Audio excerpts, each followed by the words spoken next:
आज आप सभी लोगों को बतला रहा हूँ शत्रु को खून के आंसू रुलाने का मंत्र पूरे विधि विधान समेत। यदि यह क्रिया आपने अपने शत्रु आपके दुश्मन के ऊपर कर दी तो शत्रु को इतना ज़्यादा दर्द होगा, इतना ज़्यादा दर्द होगा कि वो बर्दाश्त ही नहीं कर पाएगा और वह दर्द को उसको पूरी ज़िंदगी भर तक लेके चलना पड़ेगा। वह ज़िंदगी में दर्द के सिवा और कुछ भी नहीं कर पाएगा।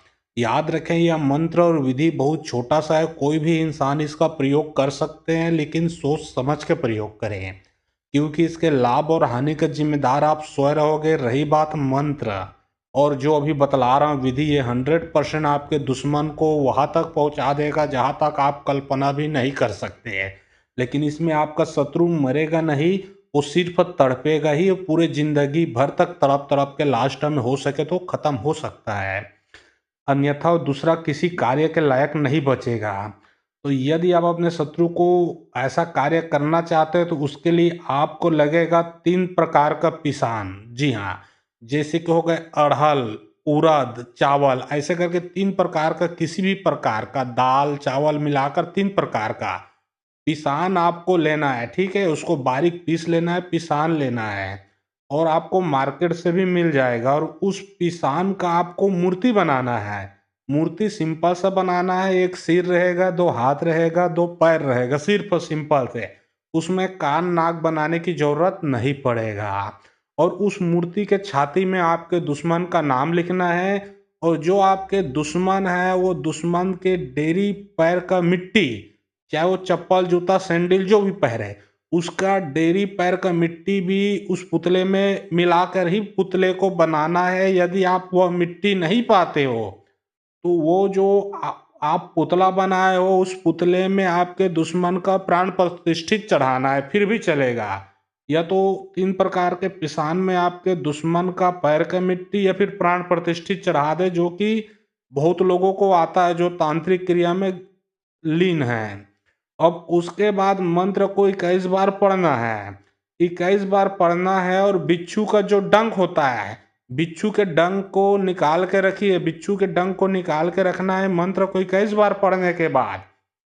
जहाँ पे पुतले के, जो पुतला है उसके शरीर में किसी भी अंग में जो बिच्छू के डंक को आप गाड़ दोगे, जैसे कि सिर पे गाड़ दिए, हाथ पैर सीने जहाँ पे गाड़ दोगे, उसी क्षण बिच्छू के डंक जितना प्रभाव पूरे जिंदगी भर तक आपके शत्रु के शरीर में लगा रहेगा, वो बढ़ता जाएगा, वो घटेगा नहीं।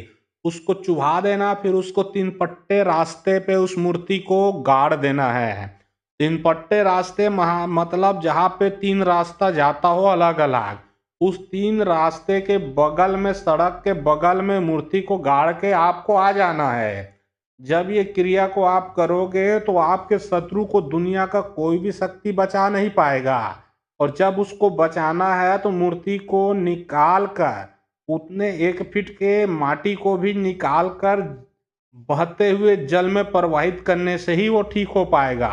अन्यथा पूरे जिंदगी भर जहाँ अंग में आपने कांटा चुभोया है उस अंग का उसका खराब हो जाएगा, ना तो मेडिकल रिपोर्ट में आएगा, ना आरसीटी करवाने से कुछ मतलब निकलेगा, कुछ नहीं, वो पूरे जिंदगी भर ही भुगतेगा।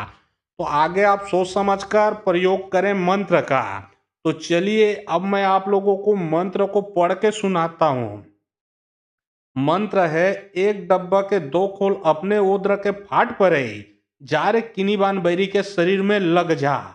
मंत्रों के एक बार और पढ़ के सुनाता हूं, जो कि आप लोगों को आपकी स्क्रीन में भी दिख रहा है। मंत्र है, एक डब्बा के 2 खोल अपने ओद्र के फाट पड़े, जा रे किनी बान बैरी के शरीर में लग जा।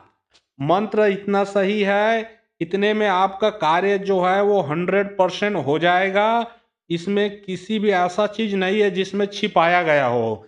लेकिन याद रखें, ये बात को कंठस्थ याद रखें, यदि आप तंत्र मंत्र में नहीं गए हो, आपको शरीर बांधना, आसन बांधना, आपको दीक्षा नहीं लिए हो, और यह मंत्र का प्रयोग करोगे तो पलट कर यह मंत्र आपको भी लग जाएगा। क्योंकि मंत्र तभी असर करता है जब चलाने वाले में दम हो।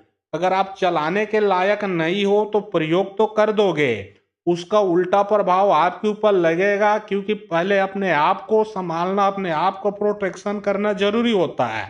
नहीं तो शक्ति क्या है, आपको ही खत्म कर देगा। तो इसलिए जो भी तंत्र मंत्र से गुजरे हैं, वही लोग इसका है ना लाभ उठा सकते हैं।